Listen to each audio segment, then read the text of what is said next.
When the Prime Minister was asked how will history judge him, and this was a question which was also posed to him by the Leader of Opposition in the Rajya Sabha earlier, the Prime Minister said he'll let history decide on his legacy. But on the issue of corruption, was the Prime Minister's response satisfactory remains the big question. Joining me on the broadcast is Headlines Today's National Affairs Editor Javed Ansari. With me is also Sabir Ali, Member of Parliament JDU, Sudhanshu Trivedi, spokesperson of the BJP, Shakti Singh Gohel, spokesperson of the Congress Party. Also Rahul Mehra, member of the Aam Aadmi Party, is joining me on the broadcast.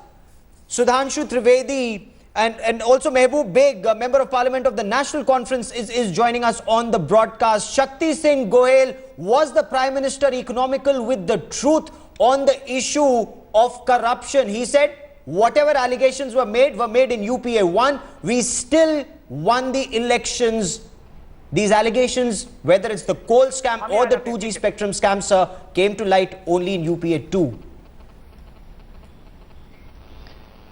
Look, first of all, I will tell you one thing, that Prime Minister's entire press conference was truth and the honest words from an honest man. Prime Minister has clarified each and every aspect of UPA 1 and UPA 2. At the UPA 1 or UPA 2, government never tried to protect any person. There was a slightest allegation on any minister, on a moral-based minister had resigned. Like Pawan Bansal, there was nothing against him, but against his nephew there was a FIR, but Pawan Bansal had resigned. And that is why very rightly Prime Minister has said that today my critics, opposition or media or whoever is saying, but history will clarify, history will certainly tell that I am a clean and nothing was wrong in my tenure. Okay, he did not use his office to benefit either himself or his family. That is what he said. Sudhanshu Trivedi, does this response satisfy the opposition? Does it satisfy the BJP? First of all, I would like to say that Prime Minister during his entire press conference cited more his failures than his achievement.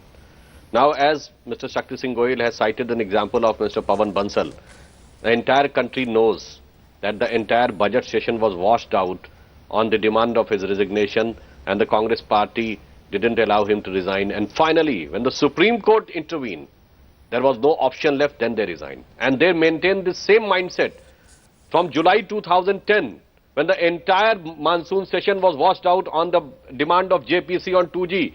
They had let them wash out. But finally, when the court intervened, then they were forced to do this. They denied the legitimate demand of principal opposition party. This ultimately led to movements like Anna Hazare and Baba Ramdev and Arvind Kejriwal and others. And now come to the logic which Prime Minister has given.